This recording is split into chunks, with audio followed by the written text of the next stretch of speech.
Welcome to CPS360. I'm Audrey Roloff. And I'm Matthew Rothmick. We've got a great show for you, so let's get started. Next school year, Columbia Public Schools will be providing laptops to high school students for academic purposes. Ben Elmore brings us the story. Bow, bow, bow. Technology. Next year, all students at Columbia Public Schools will be getting laptops. Some students are excited. It's like good access, like it's easy to look something up really quick and it's like right there with you, so it's easy to have. Accessibility is going to be so much easier. If everybody has a laptop than just having the iPads, like you're not going to have to download a bunch of like the Schoology app to get to Schoology, like you can just get on school. Putting laptops in the hands of students also comes at a cost. Distraction, of limitless distraction, if not restricted in any regard, could be a challenge for a lot of students. Teachers are also looking forward to this change in the next semester, seeing it as a step into the next generation. Everybody in today's world is on electronics anyway. So I think that that is where our society is headed, and I appreciate that fact. I think that there's a lot of research opportunities. Students can turn things in electronically. Hopefully, as an English teacher, my piles will be smaller. I kind of look forward to that. I think that there is a lot of opportunities for students to be more interactive. With students getting laptops, it will also come with new restrictions. And tell you, there's silent and out of sight, there's appropriate times to have them out. Well, going forward, if you're given a laptop, then there really wouldn't be much of a reason for you to have them out, because anything that you're going to do for academic purposes, you can do on the school or the district provided laptop. This has been Ben Elmore for CPS 360. Back to you guys in the studio. While some students use computers for academics, others entertain themselves and sometimes compete in the world of online gaming. Tate Nickelberry has a feature on Columbia College's first Midwest Campus Clash.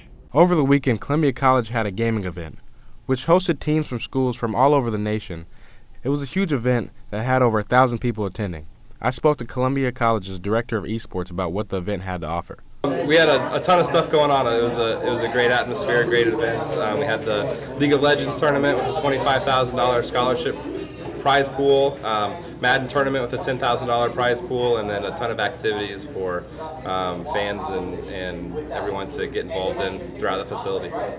Some of the teams that attended with hopes to take home the League of Legends prize pool included Kansas, Michigan, Maryville, Ohio State, and our very own Columbia College Cougars. The League of Legends tournament has definitely been the headline event. If you're looking for a peak moment during the event, it was Columbia College beating Ohio State University early on in the second round of the tournament. Just a great crowd, really energetic, knowledgeable crowd, and there's lots of energy in the room, and it was a really great turnout. Also featured at the event was a Madden tournament. The tournament was highly anticipated and even featured live commentators, one of them being Rico Williams. Rico has been commentating professional Madden tournaments since 2006 and was recently featured on NFL Network's Madden Challenge. This event was great on so many different levels. Just the exposure it gives to esports, the fact that you had almost every genre of game. They even had the old school ends. Did you see some of the couches they had to go with it? It was great. This allows students a chance to see not only can you play the game, but there's behind the camera work, there's production work, there's casting, there's streaming. There are so many different viable career opportunities when it comes to esports. It's a budding field, and this is giving it great exposure. Rico also sees a bright future in esports and hopes to see it become as nationally recognized as other sports. The next level is being on par with regular sports. Here's the thing. Not everybody can dunk a basketball, not everybody can run a football, not everybody can hit a baseball. But everybody can play video games. And everybody has an equal playing field. And if you're willing to put in the time, hard work, and effort, you can become great. You just need to find the game of your choice. This allows everybody a chance to be amazing in something they truly love. There's no doubt that esports is on the rise. With events like this happening all over the country and more schools starting to offer gaming scholarships, it would be no surprise to see esports as the next big thing covered on ESPN. This has been Tate Nickelberry with CPS360. Wow, there were some serious gamers at that competition. I totally agree with you. As technology continues to be a bigger part of our daily lives, one class at the Columbia Area Career Center provides students with hands-on experience in the world of robotics. Sam Clubb took an inside look at the class. Did you ever wonder how robots work? You can find that out and more in Mr. Kinwall's robotics class here at the Career Center. It's fun. Mr. Kinwall is a really good teacher. You get to learn a lot on your own and with him. He teaches the basics and gets you a good starting point, and then you get to explore and do a lot of independent learning, which I think is really important because when you're in college you don't get handed everything anymore. I would recommend other students to take this class because it'll help you. It'll help you gain experience so when you go to college you know what you're doing in different engineering classes, and it's a good learning experience. Students should take this class if they like to problem solve and they like working with technology and they like figuring out how to make different technologies work together. Robotics offers kids that love to work with technology.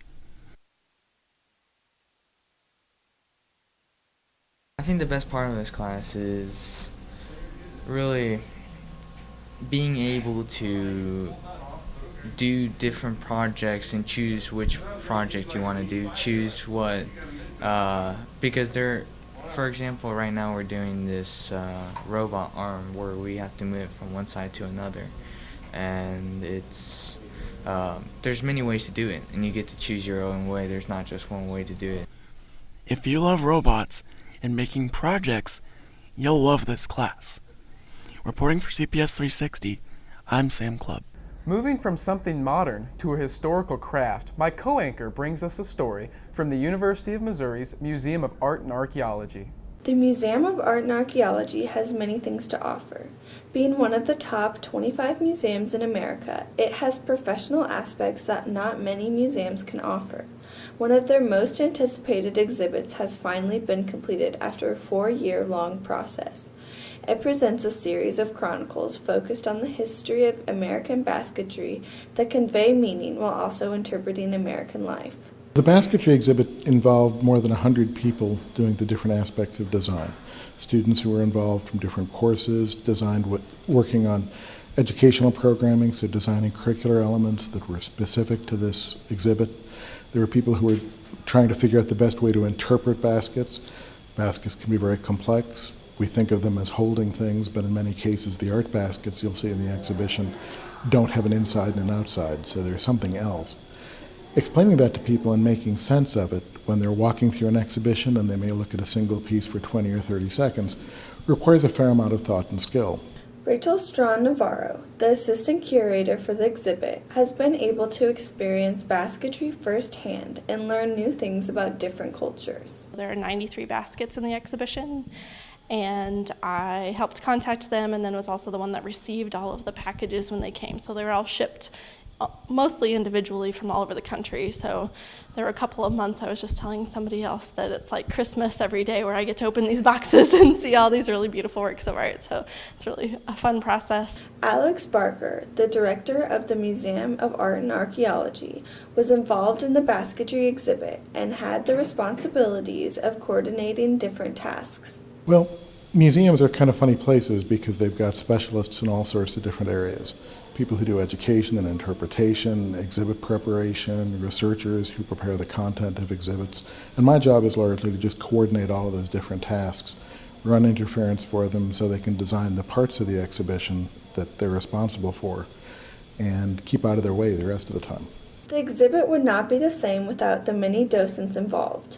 Valerie Hammonds, one of the docents for the exhibit, worked hard to present each basket. To lead tours, many enrichments were intertwined with the training of docents, and hard memorization work was required to present a professional tour.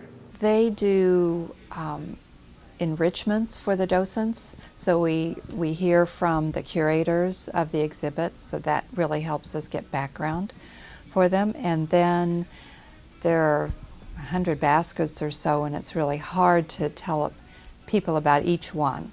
So I go through and look at them all and then just lead tours, and whatever people are interested in, then we'll talk about that.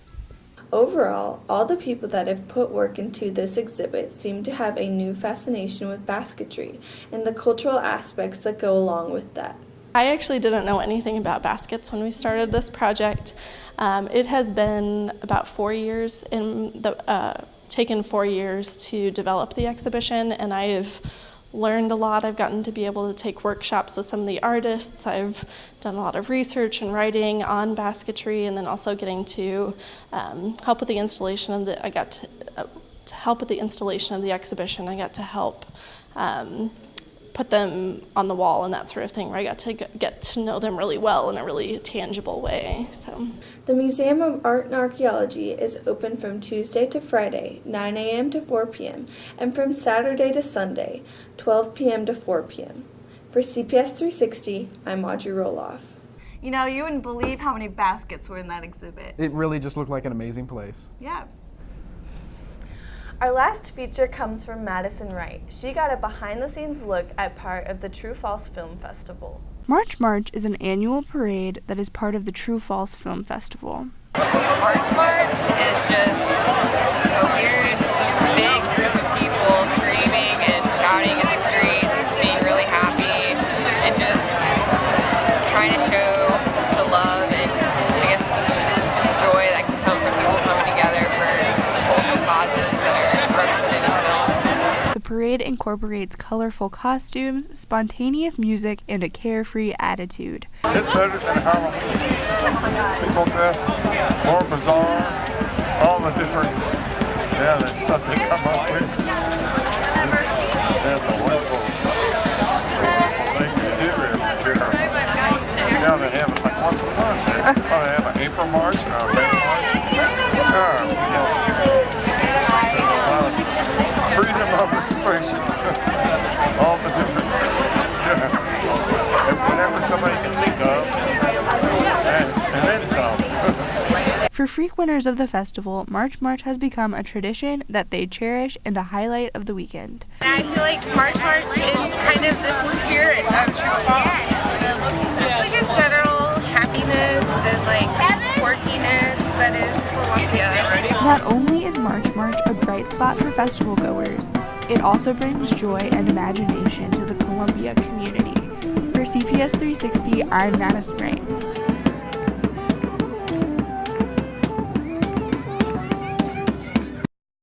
That's it for this episode of CPS 360. Please subscribe to our YouTube channel to enjoy all of our content, past and present. I'm Matthew Rothermick. And I'm Audrey Roloff. Thanks for watching, and see you next time.